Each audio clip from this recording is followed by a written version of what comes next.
Long before the events of the modern age, the origin system existed beneath the rule of the Orokin Empire, a civilization of immense technological sophistication, whose capital stood upon Earth's moon, Lua. For centuries, and perhaps millennia, the Orokin aristocracy maintained dominion over the system, governing through a rigid hierarchy overseen by 7 emperors and enforced by 7 executors who carried out their will across the empire. The Orokin became renowned for their mastery of biotechnology and genetic engineering. Among their greatest creations were the Grineer, a caste of cloned laborers designed from birth to serve and obey their Orokin masters without question. Their scientific achievements extended beyond genetics. The Orokin possessed the ability to merge organic and inorganic matter in ways few could comprehend, producing living Orokin towers and engineering the infestation, a techno-organic plague capable of infecting, reshaping, and assimilating virtually any biological or synthetic form into new infested life. Across the origin system, vast colonies, research facilities, and settlements rose under Orokin direction. Their scientists conducted extensive experimentation upon the native creatures of Earth, altering life itself according to their designs. During this era, the Orokin also discovered the Void, a mysterious parallel dimension whose strange properties accelerated technological development beyond previously imaginable limits. Much of this research was led by the influential Entrati family, whose discoveries pushed Orokin science into extraordinary territory. Despite these advancements, prosperity was far from universal. Orokin society functioned through a strict caste structure, in which privilege belonged almost exclusively to the ruling elite.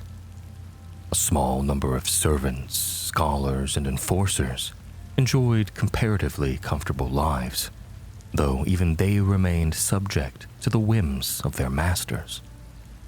The vast majority of the population endured lives of labor, military service, or even experimentation. Entire farming families spent generations working lands owned by the Orokin, receiving little reward for their efforts, while helping sustain the Empire's endless ambitions. Over time, many among these lower classes sought an alternative path.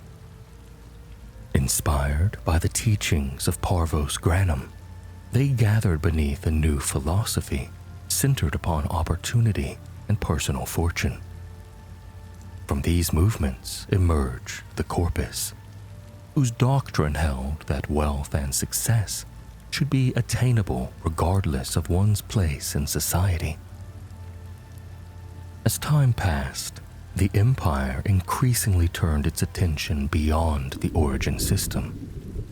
Faced with growing concerns over population pressures, resource consumptions, and environmental degradation, the Orokin began pursuing an ambitious plan to colonize distant star systems, particularly the Tau system. The Orokin recognized that the origin system could not sustain their ambitions indefinitely. If colonization of Tau was to succeed, they needed a reliable means of reaching it and transforming it into a habitable frontier. Archmedian Parentol proposed a solution. Parentol envisioned the creation of synthetic life forms capable of undertaking the immense journey on the Orokin's behalf. These machines would eventually become known as the Sentients. Their purpose was straightforward: travel to Tau, construct the infrastructure needed for future expansion, and begin the process of terraforming the system before Orokin arrival. The original designs possessed remarkable adaptability. They could survive damage, reproduce through fission, and rapidly develop resistance to whatever threatened them. They could repair themselves using available materials and endure conditions that would have destroyed conventional machinery. Such qualities made them ideal candidates to cross interstellar distances while constructing a solar rail that would eventually link Tau to the origin system. Yet these strengths carried obvious risks. Orokin law strictly prohibited the creation of self-evolving, self-replicating intelligent machines. Parental addressed these concerns by introducing what he described as a deliberate flaw. The void, which formed a critical component of solar rail travel, was toxic to his creations. Should they ever become dangerous, the Orokin believed the void would prevent them from threatening their creators. The plan initially succeeded. The machines reached Tau and continued to evolve. Over time, they developed true sentience, becoming the beings history would remember as the Sentients. In their new home, they came to understand the consequences of Orokin expansion. Having witnessed the damage already inflicted upon the origin system, they concluded that Tau would eventually suffer the same fate. Under the leadership of Hun Hao, the Sentients chose rebellion. To return home and confront their creators, they traveled through the void. The journey did not destroy them as intended. Instead, void exposure rendered them sterile, stripping them of their ability to reproduce. Even so, they returned to wage war against the Orokin. Their uprising marked the beginning of a conflict that would become known throughout history as the Old War. While the Sentients were making their initial long voyage toward Tau, the Orokin grew impatient with the pace of their progress. Seeking another solution, they launched the Zeraman 10-0, a colony vessel carrying families and settlers intended to establish humanity's presence in the Tau system. To accomplish this journey, the ship was sent through the void. The expedition ended in disaster. The Zeraman vanished, and many years passed before it reappeared. During its absence, a mysterious entity known as the Man in the Wall exerted influence over those aboard. The adult passengers descended into madness and turned upon their own children. Amid this horror, the children developed powerful void-born abilities as a consequence of a bargain made with the Man in the Wall. These powers manifested uncontrollably and proved lethal to anyone who came into contact with them. In order to survive, the children fought back against the deranged adults. In many cases, they were forced to kill their own parents. The trauma of those events would remain with them for the rest of their lives. When the Zeraman was finally recovered, the Orokin regarded the surviving children with fear. Their powers made them dangerous in the eyes of the Empire. Hidden away and effectively erased from public memory, they became known by a darker title: Void Demons. In time, however, they would be remembered by another name. Tenno, a designation derived from Zeramin's registry number 10-0. Among those who encountered the surviving children was Margulis, a brilliant Archimedean and renowned geneticist. Unlike many within Orokin society, she saw victims rather than monsters. Moved by compassion, she took the children under her care and dedicated herself to understanding their condition. Margulis sought a way for the Tenno to control their abilities and live meaningful lives despite the horrors they had endured. Her work attracted criticism from within the Orokin establishment. One of her strongest advocates was Ballas, an Orokin executor and her secret lover, who urged her to abandon the project before it endangered her position. Margulis refused. She continued her research and eventually developed methods to impose mental gates upon the Tenno's powers. Alongside this, she created what became known as the Dream, a controlled state of lucid consciousness that helps stabilize the children's connection to the void. The process was neither simple nor safe. During her research, Margulis suffered severe injuries when exposed to the same powers she sought to contain, leaving her permanently blind. Even so, she continued her work. While Margulis struggled to protect the Tenno, the conflict between the Orokin and the Sentients escalated across the Origin system. The Sentients possessed the ability to subvert advanced technology, rendering many Orokin weapons ineffective. Their rapid adaptation allowed them to overcome conventional military strategies, and the Empire soon found itself losing ground. Efforts to militarize the Grineer as a countermeasure failed to reverse the tide. The Orokin increasingly realized that the methods that had built their empire were inadequate against this new enemy. Meanwhile, the Corpus had grown from an ideological movement into a powerful commercial enterprise. Their industries supplied technology and equipment to support the war effort, transforming them into influential war profiteers. The Orokin referred to them as industrialists and a merchant cult, keeping a close watch on their activities because of their growing influence throughout the system.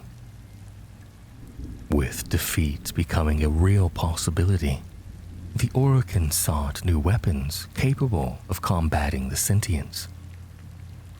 Their first major response was the creation of necromechs, heavily armed machines that could operate autonomously or through remote control. Equipped with void shielding and resistant to sentient Orphix pulses, they proved valuable in combat. Despite their strengths, necromechs ultimately lacked the adaptability needed to secure victory and were eventually retired. Desperation drove the Orokin toward darker solutions. They turned once more to the infestation, a technology they had previously forbidden after devastating outbreaks had destroyed entire colonies.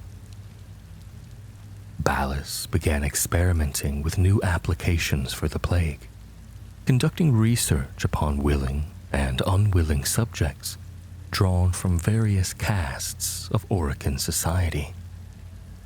From this work emerged the Warframes.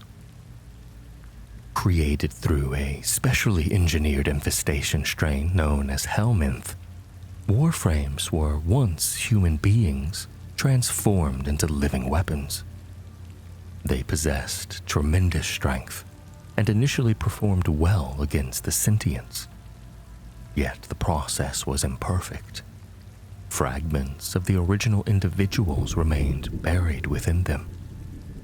Those lingering memories manifested as rage, anguish, and instability, causing many Warframes to turn upon the very masters who had created them.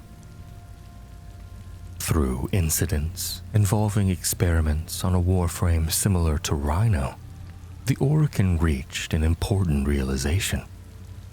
The Warframes were every bit as difficult to control as the sentients themselves.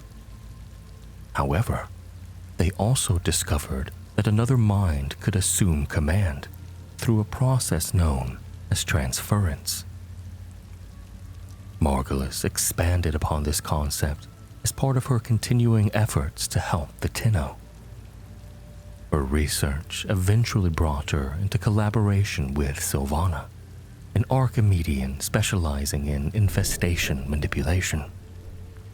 Together, they sought to create substitute bodies through which the Tenno could safely interact with the world. This work formed the basis of what became known as transference therapy.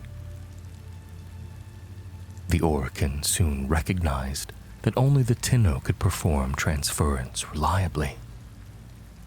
Their unique connection to the void allowed them to empathize with the suffering embedded within the Warframes and establish stable links where others had failed.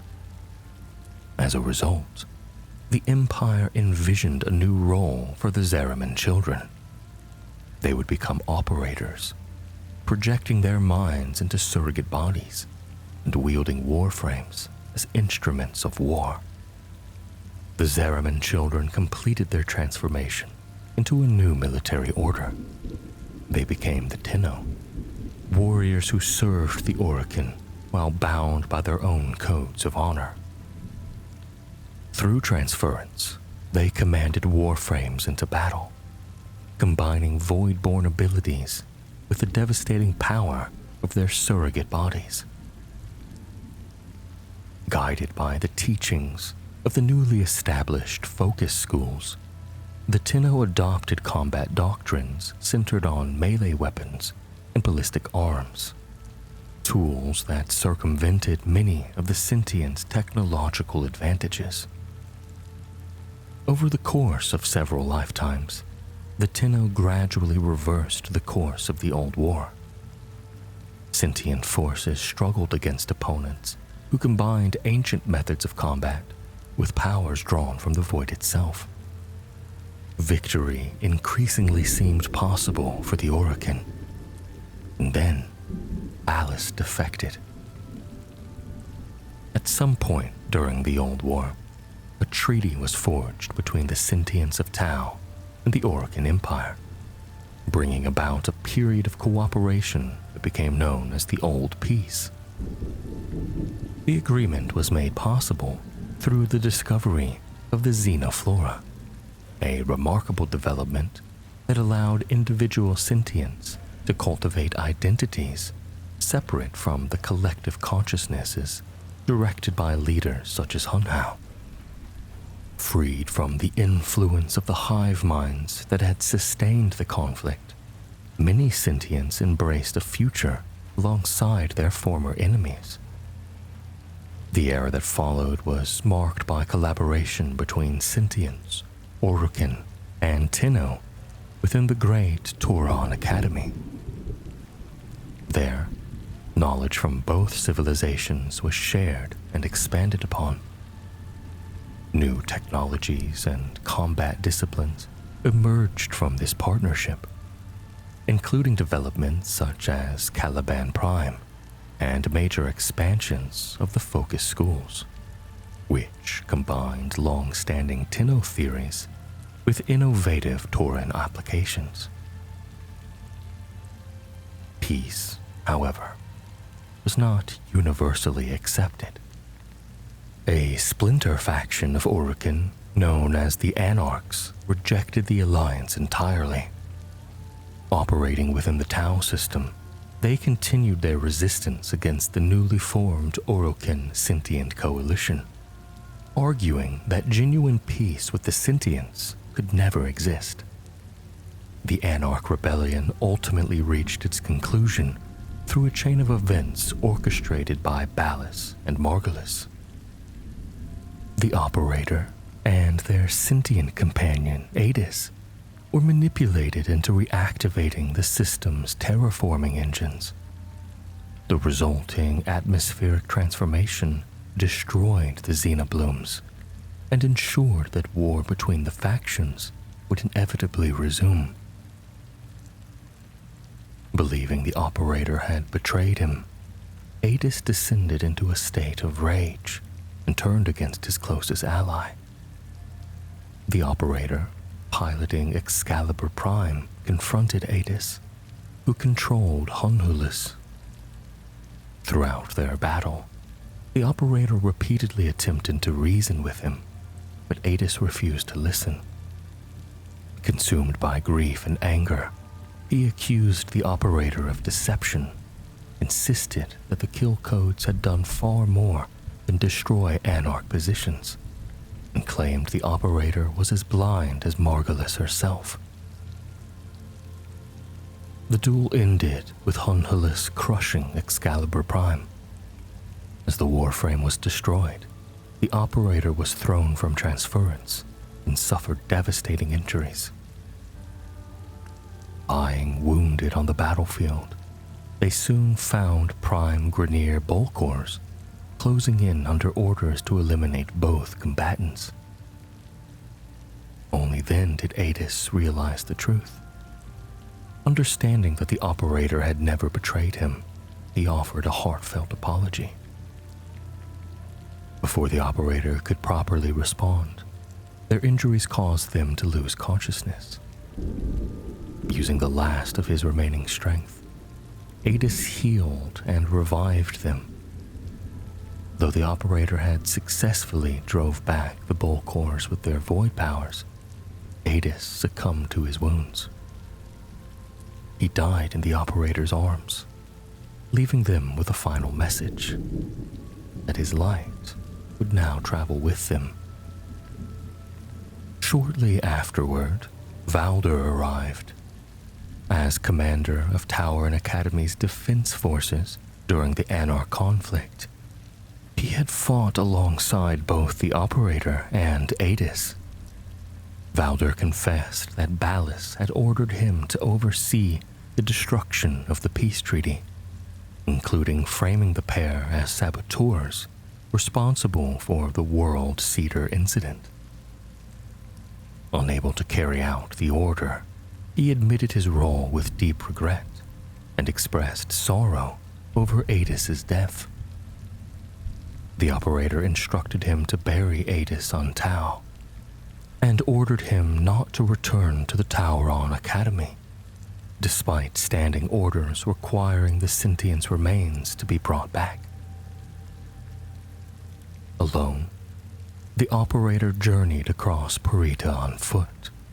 Their path carried them through battle-scarred locations they had once visited during happier times, before eventually leading them to the crucified Uriel. While the indifference mocked their weakness, the Operator used transference to assume control of Uriel. Armed with Infernalis, they rose into the sky and began their flight toward the Tauron Academy. By the time they arrived, the Academy had descended into chaos. Prime Grineer and sentient forces battled throughout the complex as the peace treaty collapsed around them. Equipped with the Uriel Warframe, the Vinquibus, and Infernalis, the Operator fought their way through the Academy. Doors were torn apart, defenders were cut down, and the search for Ballas became their sole focus. As they advanced, the Operator shouted accusations and condemnations at Ballas. Near Ballas's office, they encountered the Cephalon Dactylo. Terrified by the unfolding catastrophe, Daklo either met immediate destruction or was allowed to speak. If spared, he revealed that the Grineer had apparently known of Ballas's intentions all along and had begun firing the moment the treaty collapsed. After resolving Daklo's fate, the operator reached Ballas's office. Using brimstone to breach the entrance, they prepared to confront the architect of the disaster. But instead of Ballas, they found Margulis. Her presence suggested that she had either participated in Ballas's conspiracy to protect the Tenno, or had at least been aware of his plans. Through unknown means, Margulis forced the exhausted operator into sleep. As consciousness slipped away, they realized that Margulis intended to erase their memories of Tau. They also understood that she planned to accept execution for treason in their place. Moments later, darkness claimed the operator completely. These events, perhaps combined with Margulis's long-standing opposition to using the Tenno as weapons, and her eventual act of apostasy, would culminate in her placing the Tenno into the second dream and being executed by the Orokin in their stead. She was summoned before the Seven, the Empire's judicial authority, and ordered to renounce her work. Ballas had pleaded with her to recant and save herself. She refused. She had asked Ballas to protect her, but he could not. And thus, Margulis was executed by the Jade Light. Her death devastated Ballas. Consumed by grief, he realized that what he wanted most was to have Margulis returned to him. The loss transformed his outlook entirely, and he began contemplating the annihilation of the very empire he had once served. Driven by this desire to destroy the Orokin Empire, Ballas began secretly working alongside Hun Hao. Through a series of Vitruvian recordings, he revealed a crucial weakness in the Orokin war effort. The seemingly invincible warframes depended entirely upon the Tenno who controlled them. Hidden away within the reservoir on Lua and suspended in a semi-conscious transference state, the Tenno themselves were vulnerable. To exploit this weakness, Hun Hao created Nata as a final weapon against them. Nata belonged to a unique strain of mimic sentience, capable of assuming virtually any appearance. She adopted the likeness of Margulis, allowing her to infiltrate Orokin society and operate behind enemy lines as a spy. But after being captured by the Orokin, Nata was reprogrammed to be more like Margulis and given her memories. She became the Lotus, the mother of the Tenno, and turned them against her fellow sentients. During the closing stages of the war, Hun Hao sacrificed himself in a final battle fought above the waters of Uranus. Yet events no longer unfolded exactly as intended.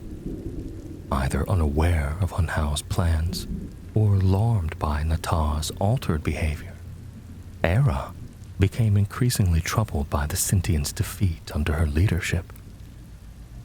Fearing that something had gone terribly wrong, Era infiltrated the reservoir and begged Nata to return to him, reminding her that he was the last remaining member of her family.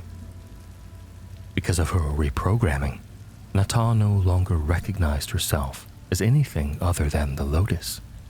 She rejected Era's pleas and ordered the Tenno to kill him.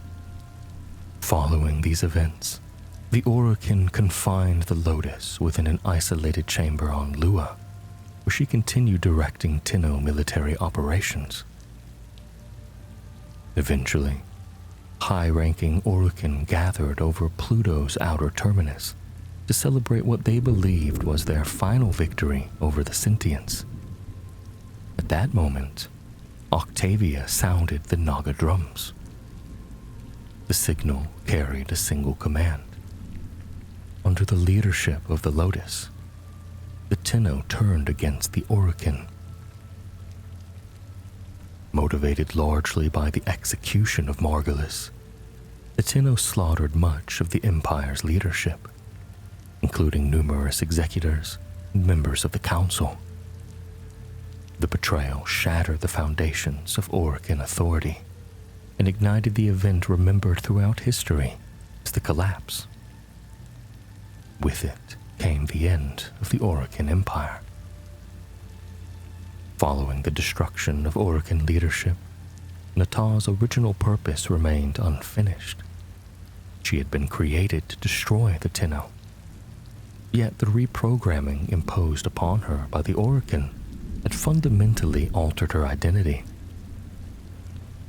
Whether due to memories preserved during her transformation, a flaw introduced by passage through the void, or deliberate manipulation embedded within her programming, Natah fully became the Lotus in both thought and purpose.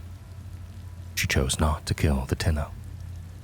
Instead, she dedicated herself to protecting them. To ensure their survival, the Lotus phased Lua into the void. Hidden alongside the moon was the reservoir itself, placing the sleeping Tenno beyond the reach of surviving sentients and cloaking their location from potential enemies.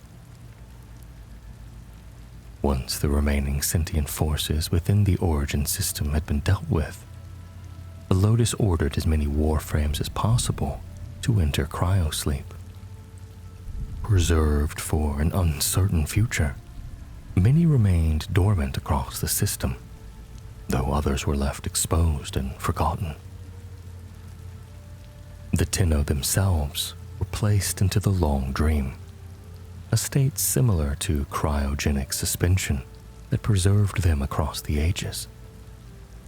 The old war was effectively over.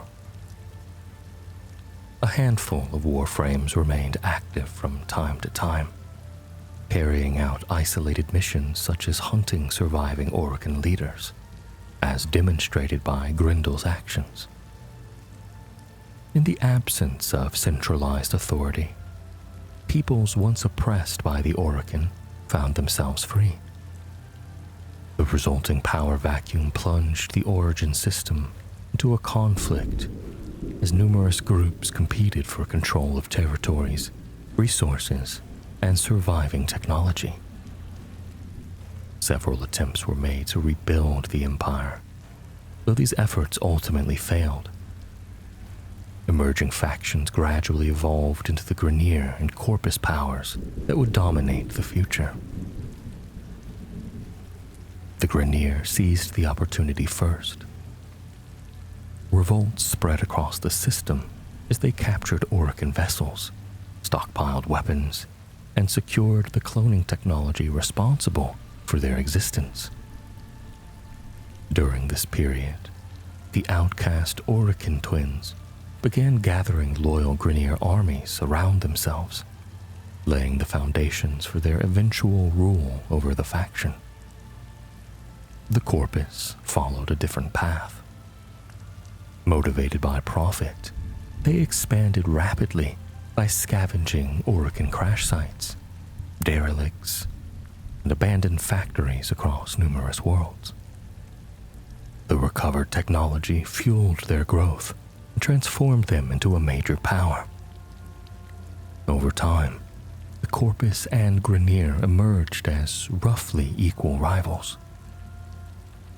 Though they traded resources and technology with one another when beneficial, conflict remained constant, with invasions and territorial disputes continuing throughout the system.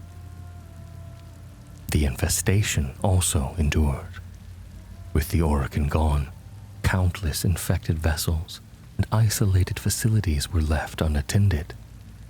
The plague spread unchecked through portions of the origin system, causing periodic outbreaks whose full extent remains unknown. Thousands of years later, the origin system remains shaped by the consequences of the collapse. The corpus have become the dominant force in commerce, finance, and scientific development, while the Grineer exert influence through overwhelming military strength and relentless expansion. The infested, once responsible for conquering large portions of several worlds, have largely been pushed back. Most are now concentrated within drifting Orokin derelicts and the planet Eris, though outbreaks continue to emerge across populated regions. Little remains of the Orokin themselves. Their legacy survives through immense engineering projects, such as the Orb Valis on Venus, isolated structures like the Tower Unum, forgotten prime weaponry, and ancient tower ships still stranded within the void. Modern corpus society revolves around the pursuit of profit. Entire corporate hierarchies treat wealth accumulation with near religious devotion, while figures such as Nef-Anyo serve as evangelists preaching the virtues of profit to the common workforce. The Grineer face a different challenge.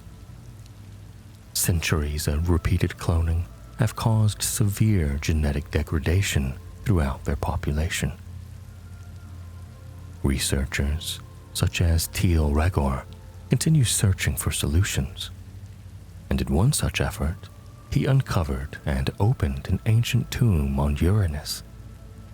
Unbeknownst to him, the chamber contained a dormant sentient, reawakening a threat long thought buried by history. Across the system, various syndicates have also emerged. Each promotes its own vision for the future, ranging from efforts to restore humanity's place on Earth to proposals for sweeping purges designed to bring peace through force. Their agendas unfold against the backdrop of endless struggle between the Corpus and Grineer empires. Meanwhile, the Lotus has begun awakening the Tenno. Emerging from ages of dormancy, most retain little memory of their former lives, likely due to the abrupt nature of their awakening. Each Tenno finds themselves already linked to a Warframe and guided by the Lotus, who teaches them how to wield their newfound power. Unaware of their true nature and burdened by fragmented memories, they are dispatched across the origin system, either alone or in small squads.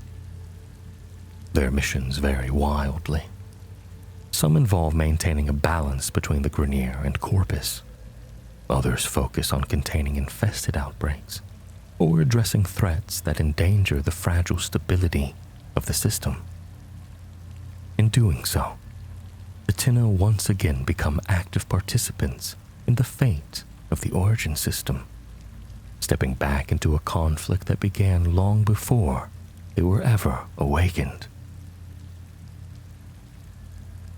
For countless centuries, the Tenno remained dormant, hidden away from the origin system they had once helped reshape. As the Grineer Empire rose in power, the Lotus began searching for the sleeping Tenno and awakening them one by one. Captain Vor, however, had already begun hunting them. So far, he had remained ahead of the Lotus, killing newly awakened Tenno before they could regain enough strength to oppose him. His latest search led him to Earth, near an Austrian village, where he discovered a dormant Tenno at the very moment the Lotus began to awaken them. This time, Vor did not intend to kill his prize. Instead, he placed an Ascaris device upon the Warframe and ordered his soldiers to spare it. Through the Ascaris, he planned to control the Tenno and present them to the Twin Queens as proof of his success.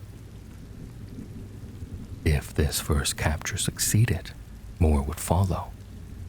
With loyal Tenno soldiers under Grineer command, the Empire's military power could become overwhelming. The newly awakened Tenno was forced to evade Vor and his forces, recover weapons, and restore a damaged ship with the guidance of Cephalon Ordis. Their survival depended on escaping Vor's control and eventually confronting him before his plan could succeed. In the aftermath of their awakening, the Tenno continued their effort to stop Captain Vor. Traveling across Earth, they searched for the components needed to repair the orbiter and restore its essential systems. With Ordis assisting from aboard the ship, the Tenno eventually rescued Darvo, a Corpus black marketeer who had been imprisoned by the Grineer for showing sympathy toward the Tenno cause. Darvo became a useful ally, helping the Tenno recover ship segments that restored basic functions, such as access to the market and foundry. With these systems repaired, the Tenno gained the means to strengthen themselves and prepare for the confrontation ahead. At last, the Tenno succeeded in disabling the Ascaris and freeing themselves from Vor's direct control. The device, however, contained an anti-tampering failsafe designed to detonate unless fully disarmed. To end the threat, the Tenno pursued Vor to a mining asteroid in Earth's orbit. There they defeated him and disarmed the Ascaris for good. With Vor's plan stopped, the Lotus turned the Tenno's attention toward the wider origin system. She entrusted them with traveling across the star chart, intervening where needed, and helping maintain balance against the expanding power of the Grineer and Corpus. After Captain Vor's defeat, a Corpus force raided his camps in search of Orokin technology. Their target was a mod segment, a device capable of unlocking new ways to enhance warframes and weapons. As the Tenno moved to claim the mod segment first, they encountered Teshin, a Dax warrior who had survived since the Orokin era. Having chosen to witness the return of the Tenno himself, Teshin greeted them with clear distrust toward the Lotus. He then captured the Tenno. Teshin understood that the Lotus had sealed away the Tenno's memories of the old war. Rather than destroy them, he chose to instruct them in the use of mods, teaching them how to strengthen their warframes and weapons through the systems of enhancement once denied to them. The lesson was soon interrupted by Corpus forces. Teshin allowed himself to be captured so the Tenno could escape with the mod segment. After upgrading their equipment, the Tenno boarded the Corpus ship to rescue him. The Lotus, however, ordered that Teshin be captured and the ship destroyed. In the exchange that followed, Teshin spoke with the Lotus and acknowledged that the old war had been necessary. He also made it clear that the Tenno would one day recover the memories of their past. Until then, he believed they needed both a mentor and the Lotus to guide them. Sometime later, the Lotus sent the Tenno to investigate the work of Dr. Tengus, a Grineer doctor experimenting with a dangerous bioweapon.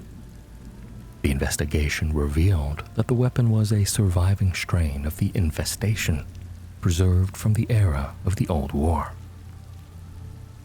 After a failure within a testing facility, the infested escaped quarantine and began spreading through Grineer outposts and ships on Mercury. The risk of a larger outbreak posed a direct threat to the Origin system, forcing the Lotus to order immediate containment. To destroy the source of the infection, the Tenno deployed a cascade bomb infused with void energy. The detonation successfully eliminated the immediate infestation threat. Yet Dr. Tengiz's continued research ensured that the system would remain vulnerable to future outbreaks. The balance of power in the Origin system shifted again, with the threat of a Grineer Balor Fomorian, a massive capital ship belonging to the Fomorian fleet. Councillor Vehek declared war upon the Corpus and their board chairman, Frode Beck, seeking to seize total control over the system. To face a threat of that scale, the Tenno needed specialized equipment.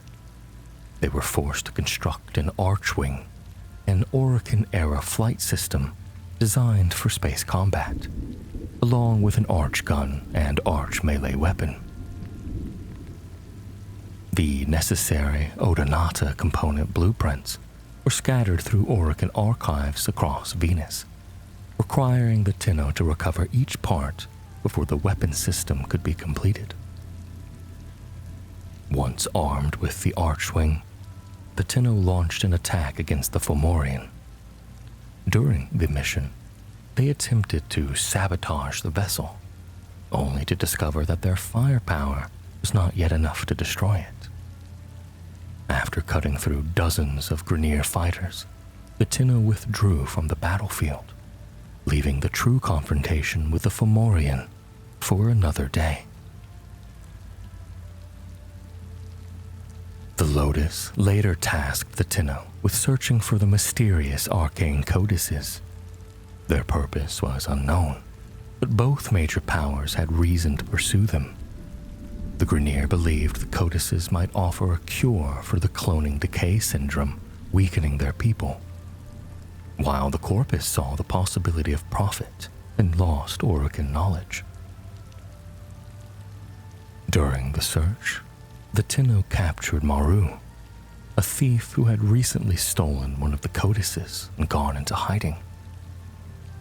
Under interrogation, Maru revealed that she had originally been hired by the Grineer scientist Teal Regor to steal the codex from an Orokin derelict. When the Corpus outbid the Grineer, she betrayed Regor, replaced the real codex with a fake, and sold the authentic piece to Corpus buyers.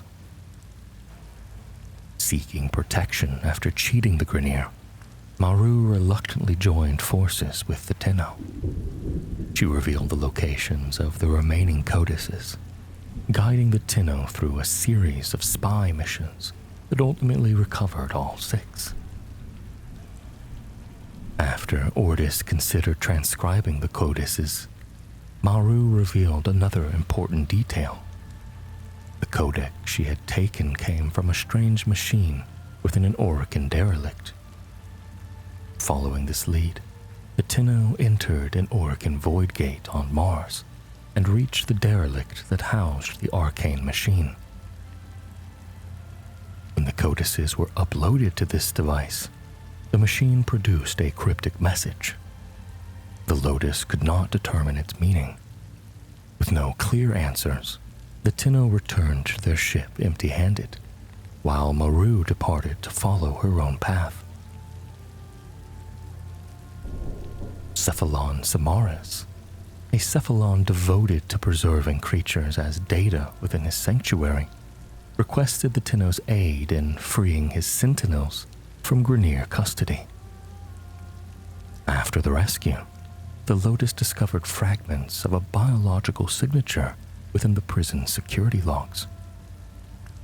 When Ordis played the recording, a mysterious voice emerged, similar to the one heard from the arcane machine during the events of Stolen Dreams. Samaras refused to immediately explain what he knew. Instead, he offered to decipher the biological signature only if the Tenno assisted him with synthesis. The process of scanning targets so they could be stored within his sanctuary. After the Tenno completed the task, Samaras confirmed that the signature was of Tenno origin. He then provided a blueprint for a beacon derived from the strange signature, allowing the Tenno to track the source. Once crafted, the beacon produced a transmission from the arcane machine. All is silent and calm. Hushed and empty is the womb of the sky. The Lotus informed the Tenno that the creature they were tracking had been visiting locations connected to the arcane codices. Wherever it appeared, it slaughtered Grineer and Corpus forces, apparently covering someone's tracks.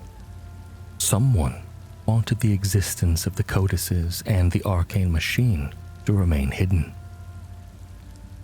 After extracting further information from a Corpus network, the Tenno learned that the creature was Chroma, a Warframe that had gone rogue and was operating without Tenno control. The pursuit led them back to the arcane machine, where they encountered the hostile Chroma. Before it could be stopped, Chroma destroyed the machine. Samaras urged the Tenno to synthesize Chroma because of its unusual behavior. The first scan failed to capture it completely, and Chroma escaped. In response, Samaras revealed that he possessed a fragment of the arcane codices himself, and disclosed the location of another arcane machine. The Tenno used this second machine to lure Chroma into the open. This time, the synthesis succeeded, and the Tenno received a Chroma blueprint as a reward for their efforts. Unbeknownst to both the Lotus and the Tenno, the second arcane machine contained a projection of a sentient relic, quietly foreshadowing events that had yet to unfold. While operating on Uranus, the Tenno began encountering strange drones unlike anything they had seen before. These machines appeared to be searching for something, or perhaps someone. After scanning them, the Lotus requested the Tenno's assistance in investigating their origin. Believing the drones to be connected to the Corpus, she directed the Tenno to Earth to gather more information.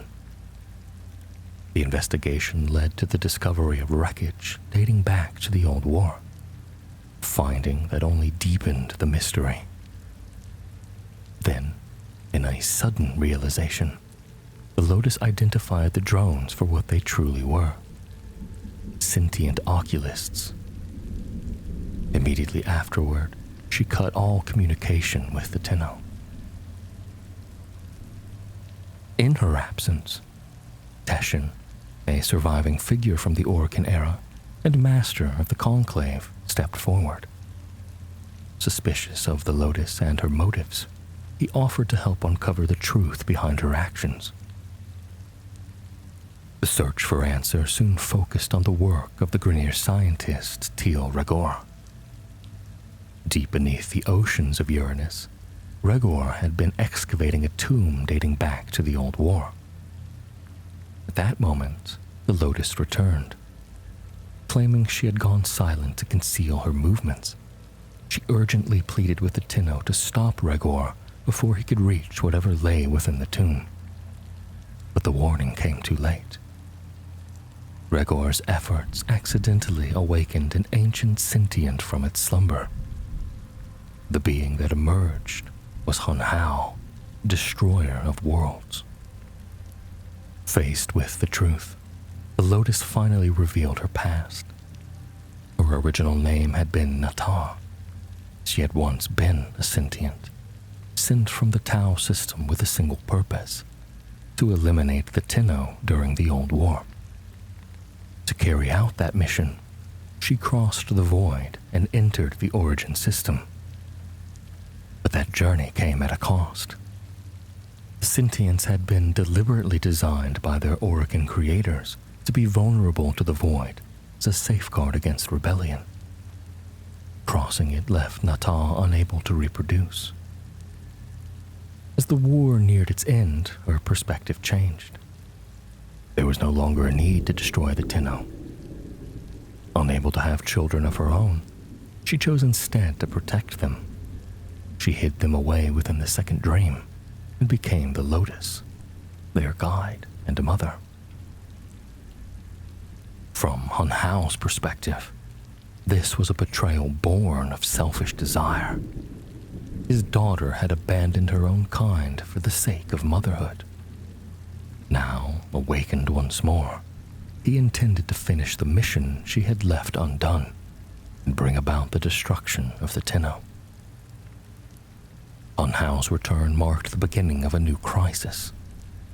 Seeking vengeance for the Sentient's defeat during the Old War, he forged an alliance with the Stalker. Together, they set their sights upon what Hun Hao called the womb in the sky. This mysterious target was eventually revealed to be the reservoir on Lua, the hidden sanctuary where the true forms of the Tenno rested. Long ago, the Lotus had concealed Lua within the void to shield the Tenno from sentient discovery. The Tenno's search for Hun Hao led them back to Uranus. During the events surrounding Nata, Hun Hao had managed to infiltrate the Lotus's mind, and locating him became a priority. Unexpectedly, Aelid V provided assistance. The investigation eventually pointed toward a sentient relic recovered by the Grineer. When the Lotus attempted to use the relic to determine Hun Hao's location, she inadvertently revealed the position of the reservoir instead. With that knowledge, the Stalker immediately moved to strike. The Tenno pursued him through a void gate and into an Orokin tower hidden within the void itself. There they discovered the truth. The reservoir was located on Earth's moon, which had remained concealed within the void since the end of the Old War. To reach it, the Tenno disabled the Orokin tower's void masking mechanism. The act revealed Lua's location, allowing Ordis to retrieve the Tenno and transport them directly to the moon. By the time they arrived, the Stalker had begun destabilizing the void around Lua. To prevent the moon from being crushed beneath the immense pressures of the void, the Tenno were forced to phase Lua back into normal space. The decision saved the moon, but it also removed the protection that had hidden it from the sentients for centuries. With the reservoir exposed, only one option remained: defend it. Within the reservoir lay the greatest secret of the Tenno. The Warframes were never the Tenno themselves. The true Tenno were the operators, children of the Zeraman 10-0, who directed their void powers through remote control of the Warframes using a process known as transference. When the Stalker finally confronted the Tenno, he hesitated upon seeing the operator's true form. His moment of uncertainty gave the Tenno an opportunity to fight back. For the first time, they wielded their powers directly, channeling void energy without relying entirely upon a Warframe. After escaping the reservoir, the operator was transported aboard the orbiter. There, they were placed into a new transference vessel known as the Somatic Link. The final battle with the Stalker followed soon after. Emerging victorious, the Tenno encountered the Lotus in person for the first time. As she carried the unconscious operator toward the Somatic Link, fragments of forgotten memories began returning. The Tenno remembered their past and recalled one of the 5 great schools to which they had belonged during the Orokin Age and the Old War. Not long after the revelations on Lua, disturbances began occurring around the reservoirs. Investigating the situation led the Tenno back to the same location where they had recovered their true body. There, they found Teshin. The Dax warrior revealed that he had been deliberately drawing them out.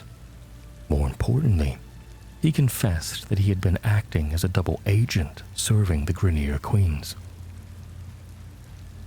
Following Teshin's deployed specters, the Tenno pursued him through what appeared to be an uninhabited asteroid field.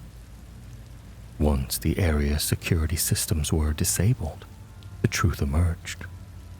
Hidden within the field was the Kuva Fortress, the mobile stronghold of the Grineer Queens, and the heart of their operations. Its constant movement had prevented discovery for years.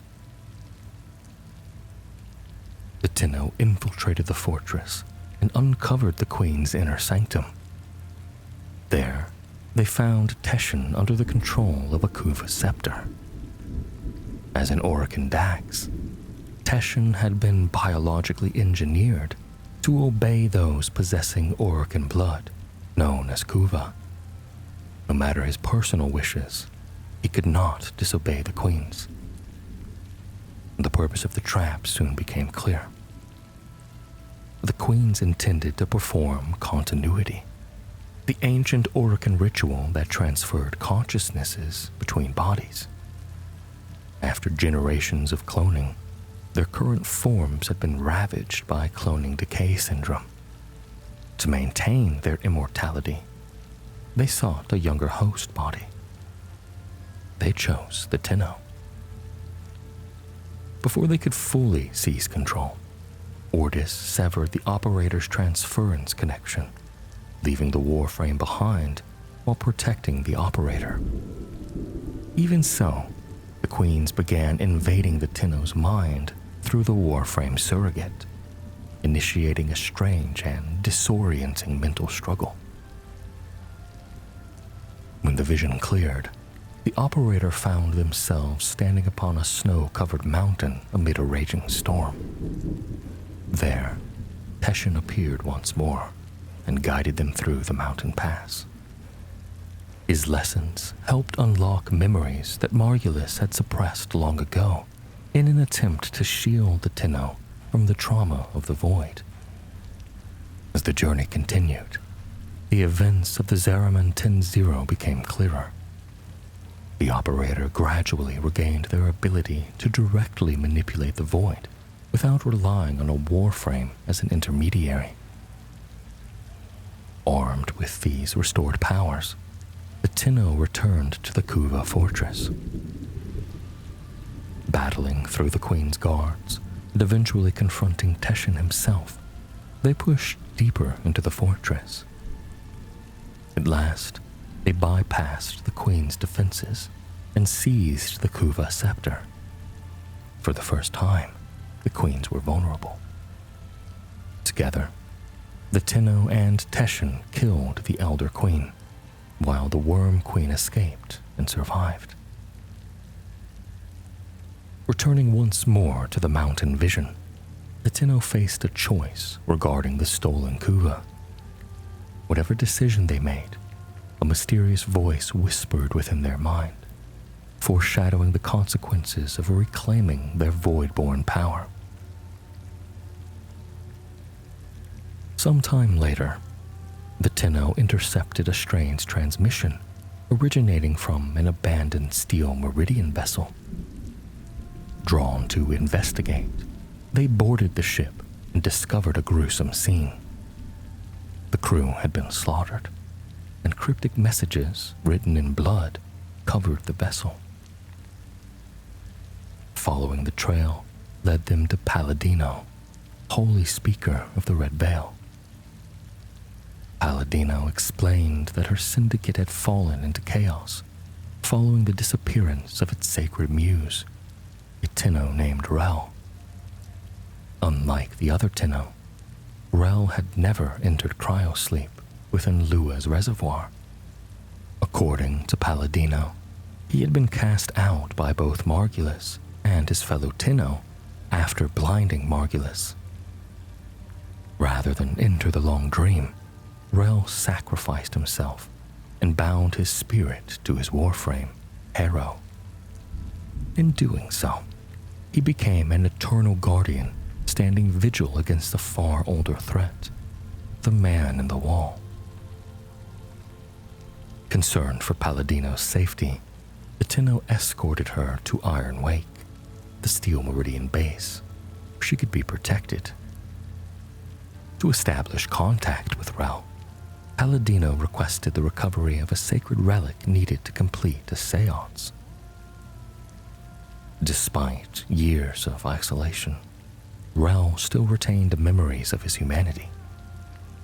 Yet constant attacks from the man in the wall had caused him to lose control of his transference, resulting in violent emotional manifestations. To help him, the Tenno tracked down these disturbances, captured the transference-born fragments, and returned them to the Red Veil Temple hidden within the void. In the end, the Tenno freed Harrow from its chains. With Harrow released, Rel was finally able to rest. Yet the act carried a consequence. The vessel that had long contained and resisted the influence of the man in the wall was gone. Whatever had been held back would now have to be faced by others. Not long afterward, a faint purple orb appeared within the orbiter's personal quarters, drawing the Tenno's attention. Upon interacting with it, they found themselves transported to a location on Lua. There, a trail of violet energy stretched before them. Following it led the Tenno through a sequence of memories, retracing the path back to the chamber where they had first recovered their body from the reservoir. Along the way, they witnessed the final moments of Margulis before her execution. The trail eventually ended at a hidden enclave belonging to the Lotus. There, the Tenno encountered Ballas. The former Orokin executor apologized to the Lotus and promised that he would never abandon Margulis again.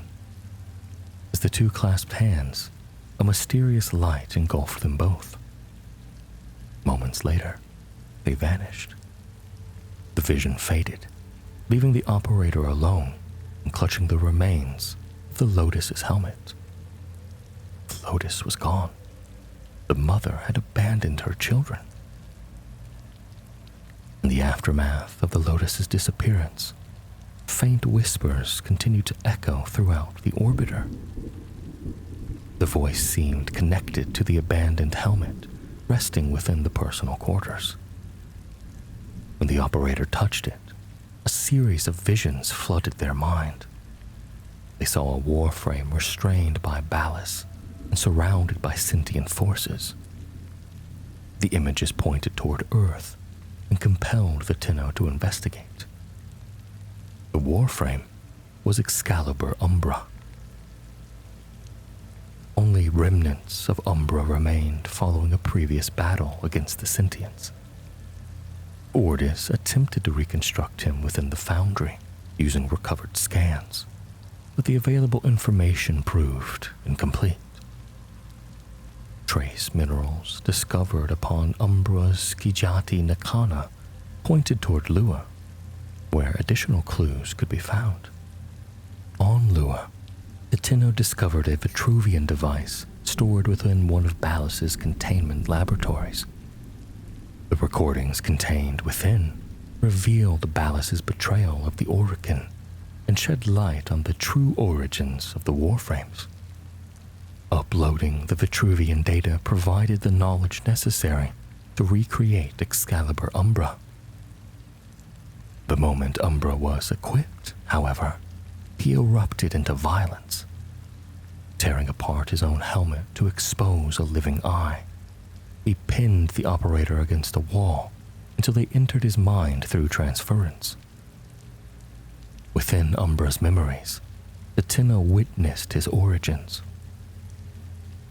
Long ago, Umbra had been a Dax soldier who discovered evidence of Balas's treachery. As punishment, Balas subjected him to a specialized helminth strain. The transformation reshaped his body with grafted armor and modified organs, turning him into a living Warframe. The memory ended abruptly, and Umbra escaped the orbiter, rejecting all attempts at transference. The Tenno pursued him across multiple locations, while gradually unlocking additional Vitruvian records through his memories. Each revelation brought them closer to understanding the truth behind the Warframes. Eventually, the operator reached Umbra's final memory. There, they witnessed the most painful moments of his existence. As the infestation overwhelmed his body, Balas used a modified transference bolt to force Umbra into murdering his own son, Isaiah. This time, however, the operator intervened. Rather than allow Umbra to relive the memory alone, they shared the burden alongside him. The operator told Umbra that they would face the grief together. Umbra would become the hand, while the operator would serve as the soul. Through this understanding, true transference was finally achieved. Their minds became linked. Empowered by this connection, Umbra and the operator fought off a sentient assault and returned to Earth to confront Balas himself. During the final confrontation, Umbra succeeded in driving his blade into Balas's abdomen, breaking free from the control that had bound him for so long. Before the Tenno could learn the full truth about the Lotus's whereabouts, the answer arrived on its own. The Lotus descended from the sky, yet she no longer appeared as the motherly guide the Tenno had known. She arrived in a sentient battle form and took Balas with her. Then she departed, returning to her mother and leaving the Tenno to confront the reality that the Lotus they loved may no longer be the same being who had once protected them. In the aftermath of the Lotus's disappearance, the man in the wall began manifesting within the orbiter's personal quarters. Its presence drew the Tenno toward the Lotus's abandoned helmet, left behind during the events of the Apostasy Prologue. Upon touching the helmet, the Tenno found themselves transported to Lua.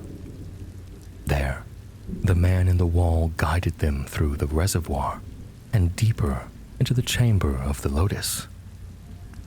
At the end of the chamber stood a portal. Passing through it brought the Tenno to a sentient facility where Balas appeared to be imprisoned. His body had become twisted and altered by sentient growths, leaving him visibly transformed from the Orokin executor he once was. While cursing the Lotus for what he claimed was her betrayal, Balas secretly worked on a weapon beyond her notice. Referring to it as the Sentient Slayer, he quietly assembled the legendary blade while insisting that the Lotus remained unaware of his actions. As the vision unfolded, the Tenno grasped the image of the weapon and learned the blueprint of the Paracessus. The message was unmistakable. There was a new war approaching.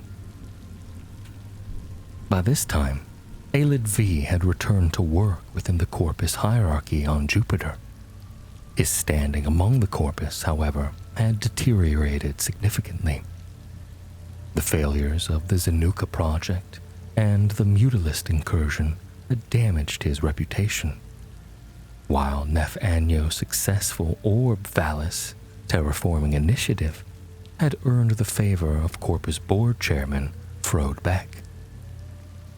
Seeking an opportunity to rebuild his fortunes, Aelid V accepted a meeting with an old acquaintance named Regis. The visitor offered access to technology unlike anything Aelid had ever encountered, claiming it originated from the old war itself. Intrigued by the possibilities, Aelid immediately invested and signed a contract. To his surprise, Regis accepted the agreement without hesitation, despite Aelid's attempts to exploit legal loopholes in his favor. Only afterward did Aelid realize something was terribly wrong. When Regis smiled, the expression appeared inhuman. The truth soon became clear. Regis was not who he claimed to be. He was a sentient mimic, and Aelid had unknowingly entered into a partnership with the very enemy that once nearly destroyed the Origin system. Any attempt to resist was swiftly crushed. Faced with the threat of the Ropalolist destroying his gas city and the certainty that the Corpus would execute him for treason if his dealings had become known, Aelid found himself trapped. He had no choice but to cooperate. The result was the Amalgam Project. The program successfully combined Grineer and Corpus biology with sentient enhancements, producing a new generation of hybrid soldiers. As part of the arrangement, the identities of Aelid's sentient partners remained hidden behind strict security measures, including no-fly restrictions around their operations. Throughout it all, Aelid repeated the philosophy that had always guided him: life is profit. Alongside the creation of the amalgams, Aelid gathered combat data from engagements against Warframes and supplied that information to his sentient partners. Publicly, he presented the project as an exciting new technological venture. Privately, he welcomed Tenno interference and openly expressed gratitude whenever they fought the Ropalolist, revealing how desperate his situation had become. The amalgams and the battlefield data gathered from their encounters with the Tenno became important assets for the Sentients as they prepared for the upcoming conflict. During the operation to destroy the Ropalolist, Nata herself spoke directly to the Tenno. She challenged the long-held belief that she had spared them out of mercy. According to her, the decision had not been her own. The Orokin had forced her into that role, and she reminded the Tenno that both she and they had been imprisoned within Lua's belly.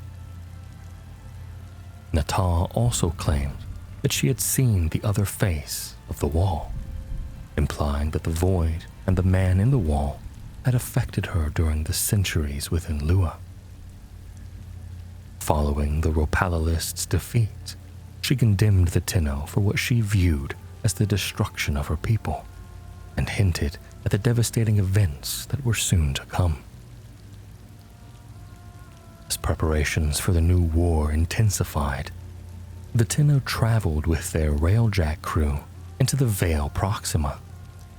There, they discovered a sentient Murex vessel.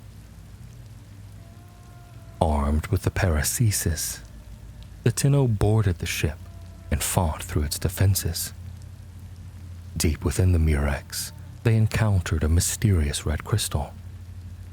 After destroying it and returning to the orbiter, a series of visions emerged. The memories revealed fragments of the old war and introduced Nata's brother, Era. Within a vision of the sentient mothership, the Tenno witnessed an exchange between Era and Nata. Their conversation suggested that the conflict between the sentients and the Origin system was far from over. Nata's words and war cry hinted at a coming escalation, one that would soon engulf the entire system. Further visions carried the Tenno into the heart of the sentient mothership. There, Era informed Nata that their mother whom she still believed to be alive, was dead. He urged her to finish the war, insisting that she still possessed the fire needed to complete their mission. Nata challenged him. She remembered ordering the Tenno to attack Era during the Old War and believed he had been destroyed. Era rejected that version of events, claiming that her memories were incorrect. According to him, she required time to recover from what the Makers had done to her. Nata remained unconvinced. Her attention shifted to Ballas, who stood nearby under apparent captivity. Pointing toward him, she asked whether he was one of the Makers Era spoke of. Without warning, Era seized her and hurled her against a pedestal. An energy field immediately trapped her in place. He once again demanded that she finish the war. Then he released Ballas. The moment exposed the truth. Ballas's imprisonment had been an illusion. Rising freely to his feet, he joined Era in silently watching Nata as the full extent of their deception became clear. The Sentients soon launched a direct assault on the Origin system. Their first major target was Earth. To counter the invasion, the Tenno coordinated a system-wide defense effort. Battles erupted both in orbit and on the surface as sentient Murex vessels deployed Kondrik's forces across the planet. Little Duck established the Scarlet Spear flotilla relay above Earth's atmosphere, creating a central command point for Tenno operations throughout the campaign. The conflict was complicated by the actions of General Sargis Rock. Furious at the presence of both Sentients and Tenno on Grineer territory, he attempted to sabotage Tenno operations against the Kondrik's forces in Earth's forests. Ruck blamed the Tenno for bringing the sentient threat back to the Origin system, and saw little distinction between the invaders and those fighting them. Despite these complications, the Tenno continued their coordinated defense against the invasion. Although the Sentients suffered setbacks during Operation Scarlet Spear, the war was far from over. After retreating into hiding, Era launched a second wave of invasion forces. This time, the Sentients deployed the Orphix units once more. Unlike earlier versions, these new models had been modified specifically to counter the Tenno. The Orphix emitted weaponized pulses capable of disabling Warframes entirely. For the first time in centuries, the Tenno found themselves unable to rely on their greatest weapons. Only Necromechs remained immune to the Orphix fields, making them the primary means of resistance. Throughout the conflict, Nata transmitted a series of cryptic messages. She revealed that she herself had taught the Orphix how to disable Warframes. Each transmission contained a coded designation consisting of a letter and number sequence. When arranged correctly, a hidden message emerged. "I am dying." At last, the conflict that had been building for years erupted across the Origin system. Led by Ballas and Era, the Sentients launched a full-scale invasion. Faced with annihilation, the Tenno formed an unprecedented alliance with both the Grineer and the Corpus. Former enemies united against a threat that endangered them all.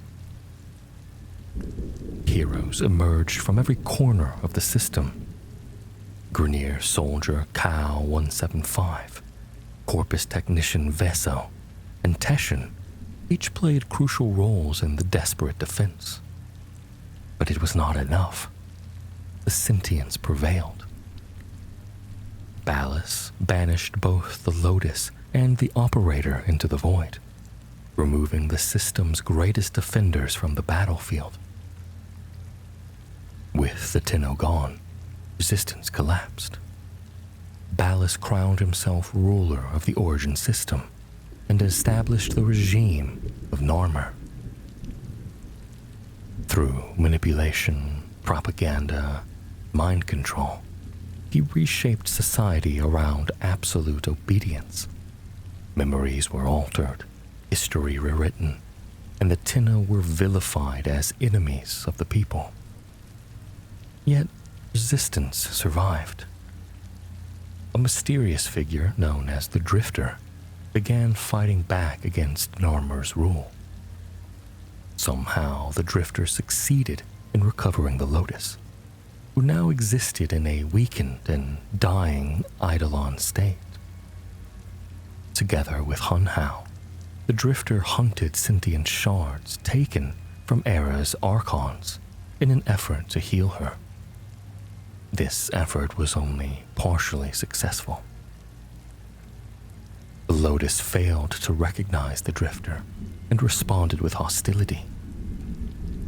During these events, memories resurfaced of the Zariman 10-0 disaster and the bargain made between the operator and the man in the wall. Through that connection, void powers were granted to the Drifter. This act allowed the operator to return to the Origin system in the Drifter's place. With the operator's return, the Lotus ceased her attacks and departed to confront Ballas herself. Seeking answers, the operator traveled to the Zariman 10-0, which had partially emerged from the void. There they encountered the Drifter and discovered the truth. The Drifter was another version of the operator, originating from an alternate reality. Meanwhile, Ballas moved forward with his final plan.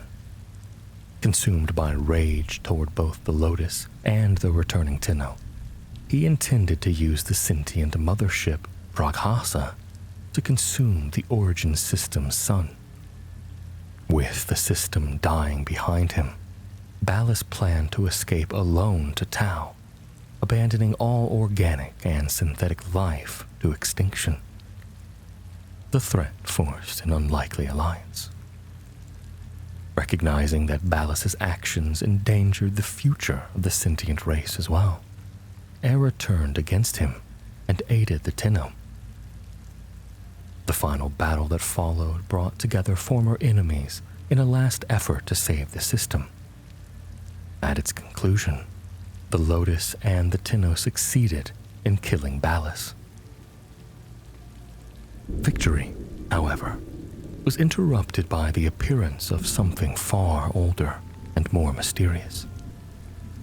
The man in the wall manifested as a colossal humanoid figure embedded within a wall-like structure.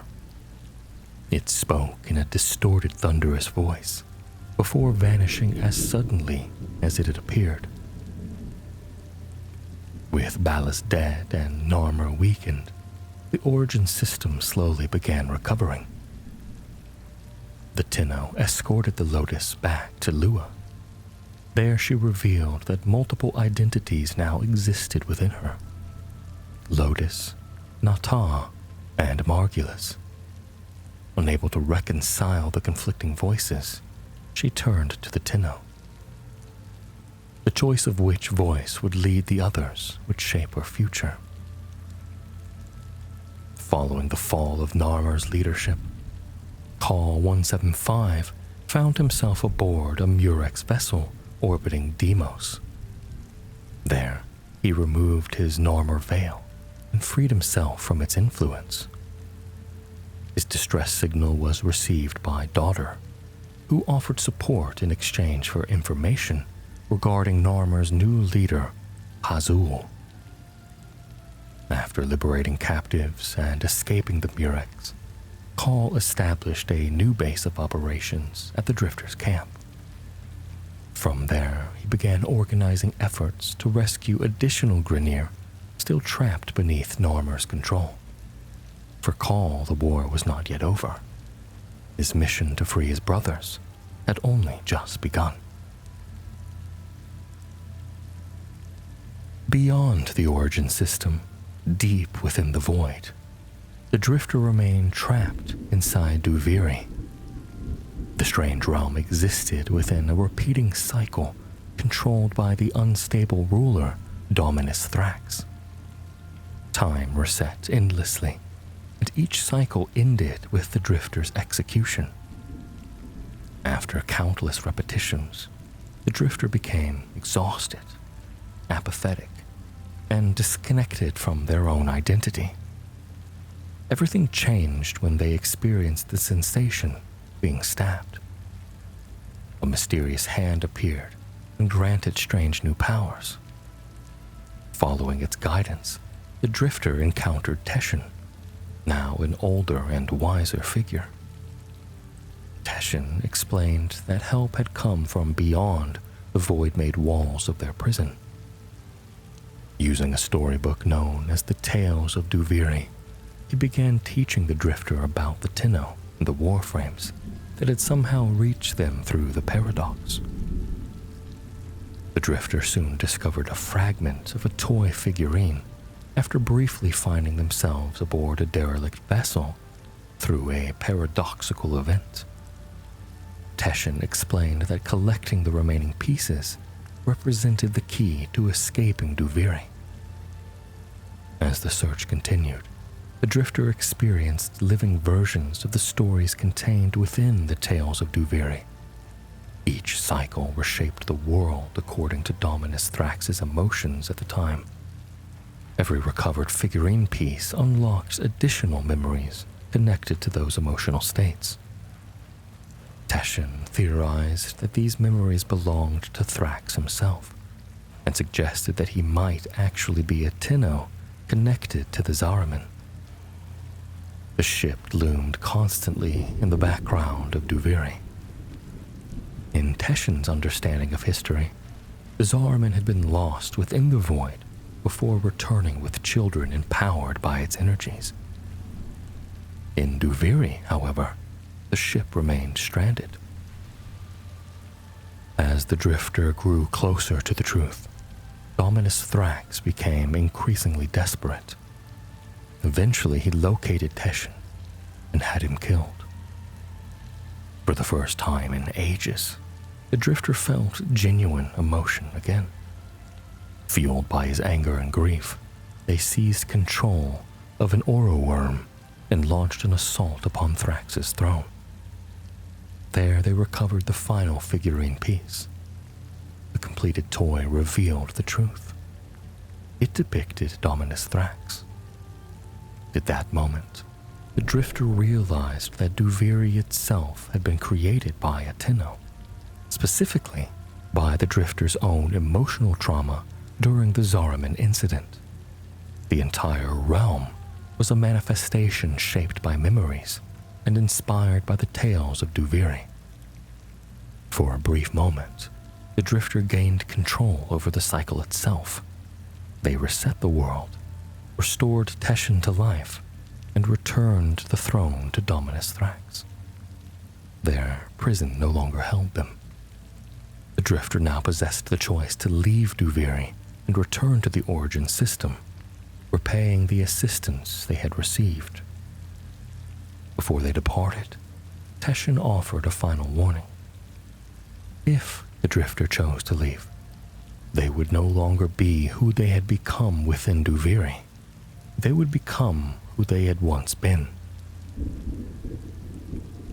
In the aftermath of the New War, the Zariman 10-0 became accessible from the material world once again. The return of the legendary ship drew immediate attention across the origin system. The Worm Queen's Grineer moved to claim it, as did the Corpus forces of Parvos Granum. At the same time, a strange song began to emanate from within the vessel, drawing the attention of the Tenno and the Lotus. Once aboard the Zariman, the Tenno discovered that the Grineer had arrived first. Soon afterward, the Lotus's signal was lost, leaving the Tenno to navigate the ship without her guidance. There they encountered the Holdfasts, the surviving members of the Zariman's crew, despite all records indicating that they had died long ago. Led by Quinn, the Holdfasts existed in a state between life and death. They remained bound to the Zariman, defending it against anything that threatened its survival, including the void itself. They warned the Tenno that the ship was suffering from a void cascade, a dangerous phenomena capable of threatening reality. The crisis had been accelerated by the Void Angels, among them Kira, a former Holdfast who had given in to the Void's call. Using their powers, the Tenno managed to stop the Void cascade. The danger, however, continued to escalate. The Angels broke through the Albrecht membrane and triggered a void flood. After sealing the breach, the Tenno faced another threat as the invading Grineer and Kira began a void Armageddon, moving to attack the Zariman's reliquary drive directly. Cavallero explained that while the Zariman had been built as a colony ship and not a warship, its reliquary drive was too important to leave undefended. For that reason, it had been equipped with auto-fabricating armaments. With these defenses activated, the Tenno held back the Grineer assault, protected the reliquary drive, and destroyed Kira. With her death, the song ceased, and the immediate threat to the Zariman came to an end. Afterward, Quinn suggested creating a memorial for all those lost, placing it in Kira's favorite location. The Tenno visited the site to honor them. Quinn and the Holdfasts then encouraged the Tenno to continue defending the Zariman and to see the ship as more than a relic of the past. It could now serve as a home, a fortress, and a line of defense against both the Void and the enemies of the Tenno. During the course of the New War, Ballas had attempted to open void portals on an unprecedented scale. In the wake of those events, the Indifference became increasingly restless. In response, Lloyd activated the Kalimos sequence and summoned the Tenno to Deimos. Acting behind the Entrati family's back, Lloyd guided the Tenno beneath the Necrolisk and into Albrecht Entrati's hidden laboratories. There, the Tenno learned that Albrecht had been locked in an ongoing struggle against the forces of the Indifference, known as the Murmur. After awakening the Sleeper, the original human Lloyd, the Tenno encountered the Kavia, Albrecht's experimental animals, who spoke only in Void tongue. Through their exploration of the laboratories and Albrecht's unfinished vessels project, the Tenno discovered that Albrecht Entrati had fled to the year 1999 in an attempt to escape the Indifference. As these discoveries unfolded, Lloyd became increasingly agitated. The Murmur intensified their attacks, pushing deeper into the laboratories and threatening everything Albrecht had left behind. By tracking Albrecht's hidden messages, the Tenno eventually produced the Jahu Gargoyle, which translated the Kavia's Void tongue. Through it, the Kavia revealed the final message from Albrecht that Lloyd had discarded. The message praised Lloyd's devotion and expressed a love he had longed to hear acknowledged. That emotional truth pacified the Indifference, at least for a time. With his resolve restored, Lloyd began preparing to send the Tenno to 1999, where they would search for Albrecht Entrati. At Sanctum Anatomica, the Lotus warned the operator that she had been influenced by the Indifference. To prevent the man in the wall from reaching Albrecht and Trotty first, she needed the Drifter Paradox to return to the past and find him. Meanwhile, Lloyd prepared Albrecht's vessel for the Drifter's journey. The destination was Holvania in the year 1999. On New Year's 2000, Holvania's nuclear reactor detonated in a mushroom cloud after its systems fell victim to the Y2K problem. The explosion vaporized the city.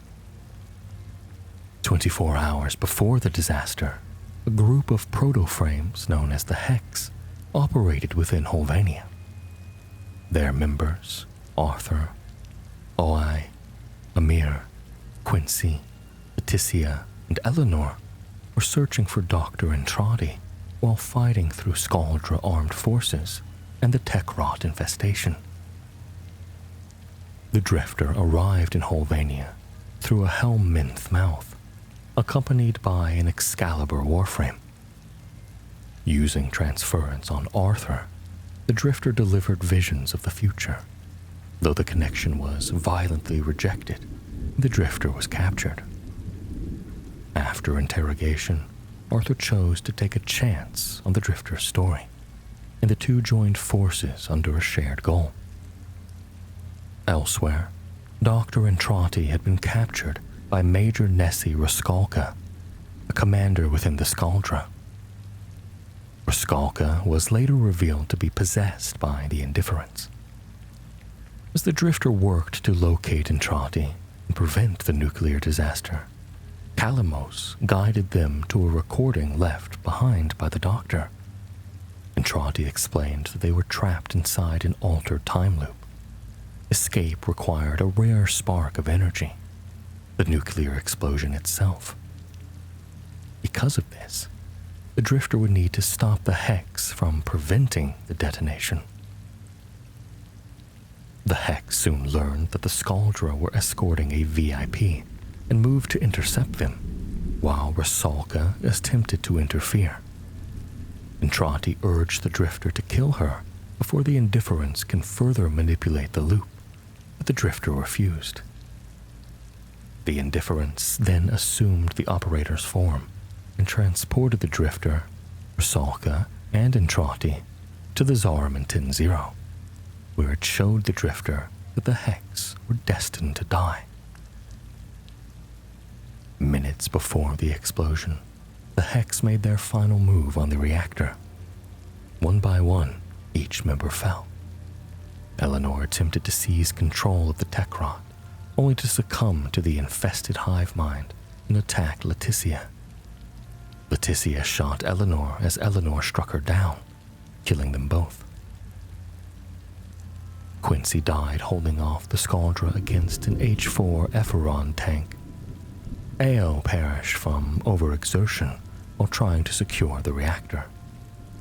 Amir suffered a panic attack and was fatally shot by Entrati, and Arthur succumbed to radiation poisoning from the reactor. Entrati left for Tau. The Drifter chose to remain behind and save the Hex. Entrati warned that saving them would be impossible unless the Drifter formed a personal bond with each of them. Then he mortally wounded the Drifter with a Lex Prime.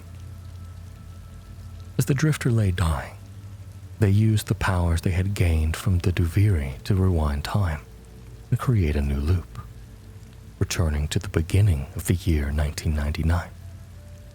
With time restored, the Drifter built relationships with the members of the Hex. Through those bonds, they were able to intervene during the New Year's Eve crisis, prevent the deaths of the entire team, and defuse the threat at the reactor. With the Hex saved, the Kalamos sequence was completed. Corpus scientist and entrepreneur Aelid V discovered a cache of Tenno in cryosleep on Mars. Seeing it as an opportunity, he intended to use them for a secret weapon known as the Zanuka Project. Grineer General Sargus Ruck responded by invading Corpus territory and expanding Grineer control throughout the Origin system. His justification was that the Corpus had violated a contract concerning the weaponization of ancient Orokin technology, the Warframes. This created a difficult choice for the Tenno.